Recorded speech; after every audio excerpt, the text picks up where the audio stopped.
लक्ष्य उद्देश्य को जानने का विशिष्ट एवं परिशुद्ध साधन है। लक्ष्य सीढ़ियां हैं जो आगे बढ़ती हैं और उद्देश्य की यथार्थता से अवगत कराती हैं। इसे अत्यंत लाभप्रद समझा जाता है क्योंकि ये उद्देश्य के मानदंडों को नापती है। लक्ष्य वांछनीय होते हैं, जिन्हें प्राप्त किया जाना संभव है और जिनके द्वारा ध्येय यथार्थ के निकट आता है।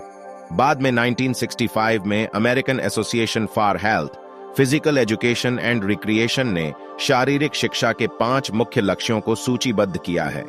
1. बच्चों को न केवल व्यायाम, खेलों, क्रीड़ाओं और नृत्य बल्कि जीवन की सभी क्रियाशील स्थितियों से कुशलता एवं प्रभावी तरीके से निपटना सिखाना। 2. स्वयं सेवी क्रियाओं एवं उनके दस्तूर के बारे में समझ विकसित करना, जिसमें व्यक्ति अपने जीवन के महत्वपूर्ण प्रयोजनों के लिए गतिविधियों का स्वयं आयोजन कर सके। 3. दूरी, समय, जनशक्ति संबंध और संबंधित अवधारणा को समृद्ध बनाने की समझ बढ़ाना। 4. मानव व्यवहार के समाज स्वीकृत प्रतिमानों, विशेषतः खेलों व क्रीड़ाओं के अंतर्वैयक्तिक प्रभावों के संदर्भ में समझ विकसित करना। 5. दिल, फेफड़ों, मांसपेशियों और अन्य इंद्रिय व्यवस्था की बढ़ती आवश्यकता के प्रत्युत्तर में अनुकूलित करना। ब्लूम एवं क्रथवोल और उनके साथियों ने अन्योन्य आश्रित लक्ष्यों को 3 वर्गों में बांटा है ताकि लक्ष्यों की प्रकृति व क्षेत्र को अच्छी प्रकार समझा जा सके। 1. संज्ञान, 2. भावात्मक और 3. मनोप्रेरक, साइकोमोटर। संज्ञानात्मक क्षेत्र, इस क्षेत्र में ज्ञान, समझ, अध्यवसाय, विश्लेषण और मूल्यांकन आदि सम्मिलित रहते हैं, जो बौद्धिक योग्यता व दक्षता के विकास के लिए उत्तरदायी हैं। इस लक्ष्य का संबंध बढ़ते ज्ञान, समस्या निदानात्मक योग्यता में सुधार, समय या बोधगम्यता को विशुद्ध करने एवं अवधारणाओं का विकास और उन्हें पहचानने से है। बौद्धिक, शारीरिक एवं भावनात्मक विकास में निकट संबंध है। शारीरिक शिक्षा कार्यक्रम ज्ञान और परिष्कृत व्यवहार द्वारा संज्ञानात्मक विकास में योग देते हैं।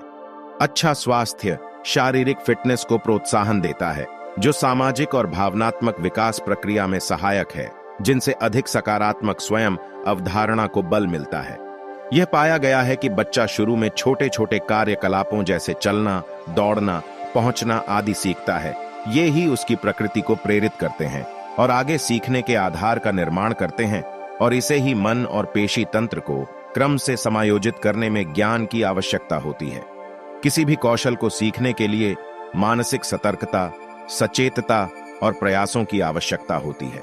भावात्मक क्षेत्र, यह क्षेत्र मुख्यतः खिलाड़ियों को उनकी उपयोगिता, रुचियों, गुण ग्रहण, दृष्टिकोण और अपनी राय बनाने के बारे में सोचने और उन्हें स्पष्ट करने में मदद देता है।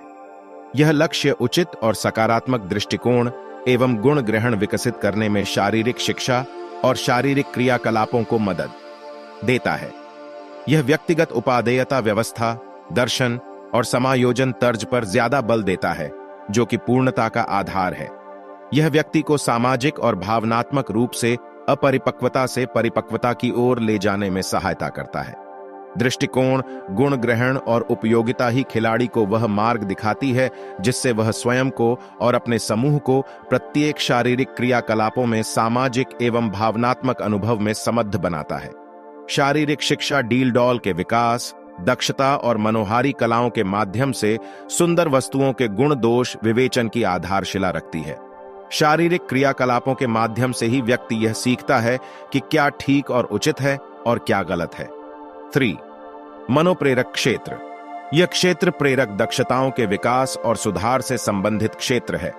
साइकोमोटर लर्निंग शारीरिक शिक्षा अनुभवों और सामान्य मोटर योग्यता की उपलब्धियों के परिणाम और विभिन्न क्रियाकलापों की चुनिंदा दक्षताओं का दिल है। यह लक्ष्य विकसित हो रही शारीरिक सजगता से संबंधित है और शारीरिक क्रियाकलापों को सक्षम, शिष्ट, सुरुचिपूर्ण और उपयोगी बनाते हैं, और वह भी कम से कम शक्ति के व्यय पर। यह बॉडी कंट्रोल के विकास, तालमेल, फूर्ति, दिशा संवेदन का संतुलन और शारीरिक क्रियाकलापों के माध्यम से बल देने में भी संबंधित है। इस परिक्षेत्र को 2 भागों में विभाजित किया जा सकता है। I, ऑर्गेनिक डोमेन, कायिक क्षेत्र, यह शारीरिक फिटनेस से संबंधित है। स्वास्थ्य और ताकत, दमखम, स्टेमिना के साथ शारीरिक क्रियाकलापों के माध्यम से आ जाते हैं। DIY, मोटर डोमेन, यह व्यक्ति के बॉडी कंट्रोल के विकास एवं तालमेल से संबंधित है, जो उसे शिष्ट, सहज और सक्षम बनाने के योग्य बनाता है। संक्षेप में हम कह सकते हैं कि व्यक्ति की संभावनाओं की खोज, योग्यताओं और सक्षमताओं का शारीरिक क्रियाकलापों के माध्यम से अधिकतम एवं सुव्यवस्थित विकास है। भारत जैसे एक लोकतांत्रिक देश में शारीरिक शिक्षा के लक्ष्य राजनीतिक इच्छा शक्ति और सामाजिक परिस्थितियों पर भी निर्भर करते हैं।